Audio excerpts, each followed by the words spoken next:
முக்கிய செய்தி தாவேகா தலைவர் விஜயின் வில்லிவாக்கம் பிரச்சாரம் ரத்து செய்யப்பட்டதாக தகவல் வெளியாகியிருக்கிறது.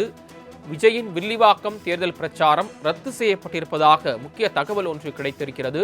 தாவேகா தலைவர் விஜயின் வில்லிவாக்கம் பிரச்சாரம் திடீரென ரத்து செய்யப்பட்டிருப்பதாக தகவல் கிடைத்திருக்கிறது. கூடுதல் விவரங்களை செய்தியாளர் நௌசாத் வழங்க கேட்கலாம். நௌசாத், விஜயின் வில்லிவாக்கம் பிரச்சாரம் திடீரென ரத்து செய்யப்பட்டிருப்பதாக தகவல் வெளியாகியது, என்ன காரணம்? விவரங்கள். வணக்கம் சரவணன். தாவேக தலைவர் விஜய் அவர்கள் தன்னுடைய முதல் பிரச்சாரத்தை பெரம்பலூரிலிருந்து எனக்கு தொடங்கியிருந்தார். குறிப்பாக ஒவ்வொரு பகுதியில அவர் பிரச்சாரத்தை மேற்கொண்டு வரும்பொழுது கடுமையான வாகன நெரிசலும் கூட்ட நெரிசலும் பார்க்க முடியுது. ஒரு பகுதியிலிருந்து மற்ற பகுதி செல்வதற்கே கிட்டத்தட்ட 2 மணி நேரம் ஆனது கூட பார்க்க முடியுது. ஏன்னா குறிப்பாக பெரம்பலூரில் கூடிய முதல் பிரச்சாரத்தை தொடங்கி அவர் அகரம் ஜங்ஷன் பகுதியில் அடுத்த கட்ட பிரச்சாரத்தை மேற்கொள்ள வரும்பொழுதே இது இடைப்பட்ட நேரம் 2:30 மணி ஆகிவிட்டது. தொடர்ந்து தொண்டர்களும் பல்வேறு பகுதியில விஜய் வரும்பொழுது வாகன நெரிசலும் மற்றும் அவர் குறிப்பாக பிரச்சாரம் மேற்கொள்வதற்கான பல்வேறு இடங்கள் நெருக்கடியை ஏற்படுத்தியது கூட பார்க்க முடியுது. அந்த அடிப்படையில் சரியாக 2:30 மணி அளவில் 4 மணி அளவில் மிக முக்கியமாக அகரம் ஜங்ஷன் வந்திருந்தால் அங்கு கிட்டத்தட்ட ஒரு 5 நிமிடம் டு 10 நிமிடம் பேசியிருப்பார். அதாவது பிரச்சாரம் மேற்கொண்டிருப்பார். அதற்கு பிறகு விரைவாக சென்று விட்டார். ஆனால் இங்கிருந்து கூட்டம் கலைவதற்கு மீத தாமதமானது கூட பார்க்க முடியுது. குறிப்பாக அந்த பகுதியே ஸ்தம்பித்து காணப்பட்டது. அது மட்டும் இதற்கிடையில் தான் மிக முக்கியமாக தேர்தல் ஆணையத்தில் ஒரு புகாரை கொடுத்திருந்தார் தாவேக்கினர். அதாவது காவல்துறையினர் உரிய பாதுகாப்பு வழங்கவில்லை, வாகன நெரிசலும் பார்க்க முடியுது, மிகுந்த நெருக்கடிக்கு உள்ளாக்கப்பட்டோம், அந்த அடிப்படையில் பாதுகாப்பு வழங்க மறுத்துகிறது காவல்துறை என்ற குற்றச்சாட்டை முன்வைத்து கூட அவர்கள் புகார் அளித்திருந்தார்கள்.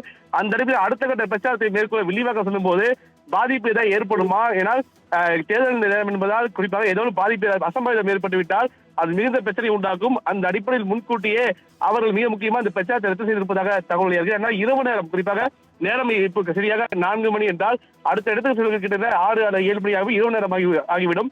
மீண்டும் கூட்டம் சேரும்பொழுது அது பாதிப்பு ஏற்படக்கூடாது என்ற எண்ணத்தில் தான் அது ரத்து செய்திருப்பதாக தகவல் வெளியாக இருக்கிறது. சரவணன், தாங்கள் வழங்கிய தகவல்களுக்கு நன்றி நௌசாத். முக்கிய செய்தி தாவேகா தலைவர் விஜயின் வில்லிவாக்கம் பிரச்சாரம் ரத்து செய்யப்பட்டதாக தகவல் வெளியாகியிருக்கிறது. விஜயின் வில்லிவாக்கம் தேர்தல் பிரச்சாரம் ரத்து செய்யப்பட்டிருப்பதாக முக்கிய தகவல் ஒன்று கிடைத்திருக்கிறது. தாவேகா தலைவர் விஜயின் வில்லிவாக்கம் பிரச்சாரம் திடீரென ரத்து செய்யப்பட்டிருப்பதாக தகவல் கிடைத்திருக்கிறது. கூடுதல் விவரங்களை செய்தியாளர் நௌசாத் வழங்க கேட்கலாம். நௌசாத், விஜயின் வில்லிவாக்கம் பிரச்சாரம் திடீரென ரத்து செய்யப்பட்டிருப்பதாக தகவல் வெளியாகியது, என்ன காரணம்? விவரங்கள். வணக்கம் சரவணன். தாவேக தலைவர் விஜய் அவர்கள் தன்னுடைய முதல் பிரச்சாரத்தை பெரம்பலூரிலிருந்து எனக்கு தொடங்கியிருந்தார். குறிப்பாக ஒவ்வொரு பகுதியில அவர் பிரச்சாரத்தை மேற்கொண்டு வரும்பொழுது கடுமையான வாகன நெரிசலும் கூட்ட நெரிசலும் பார்க்க முடியுது. ஒரு பகுதியிலிருந்து மற்ற பகுதி செல்வதற்கே கிட்டத்தட்ட 2 மணி நேரம் ஆனது கூட பார்க்க முடியுது. ஏன்னா குறிப்பாக பெரம்பலூரில் கூடிய முதல் பிரச்சாரத்தை தொடங்கி அவர் அகரம் ஜங்ஷன் பகுதியில் அடுத்த கட்ட பிரச்சாரத்தை மேற்கொள்ள வரும்பொழுதே இது இடைப்பட்ட நேரம் 2:30 மணி ஆகிவிட்டது. தொடர்ந்து தொண்டர்களும் பல்வேறு பகுதியில விஜய் வரும்பொழுது வாகன நெரிசலும் மற்றும் அவர் குறிப்பாக பிரச்சாரம் மேற்கொள்வதற்கான பல்வேறு இடங்கள் நெருக்கடியை ஏற்படுத்தியது கூட பார்க்க முடியுது. அந்த அடிப்படையில் சரியாக 2:30 மணி அளவில் 4 மணி அளவில் மிக முக்கியமாக அகரம் ஜங்ஷன் வந்திருந்தால் அங்கு கிட்டத்தட்ட ஒரு 5 நிமிடம் டு 10 நிமிடம் பேசியிருப்பார். அதாவது பிரச்சாரம் மேற்கொண்டிருப்பார். அதற்கு பிறகு விரைவாக சென்று விட்டார். ஆனால் இங்கிருந்து கூட்டம் கலைவதற்கு மீத தாமதமானது கூட பார்க்க முடியுது. குறிப்பாக அந்த பகுதியே ஸ்தம்பித்து காணப்பட்டது. அது மட்டும் இதற்கிடையில் தான் மிக முக்கியமாக தேர்தல் ஆணையத்தில் ஒரு புகாரை கொடுத்திருந்தார் தாவேக்கினர். அதாவது காவல்துறையினர் உரிய பாதுகாப்பு வழங்கவில்லை, வாகன நெரிசலும் பார்க்க முடியுது, மிகுந்த நெருக்கடிக்கு உள்ளாக்கப்பட்டோம், அந்த அடிப்படையில் பாதுகாப்பு வழங்க மறுத்துகிறது காவல்துறை என்ற குற்றச்சாட்டை முன்வைத்து கூட அவர்கள் புகார் அளித்திருந்தார்கள்.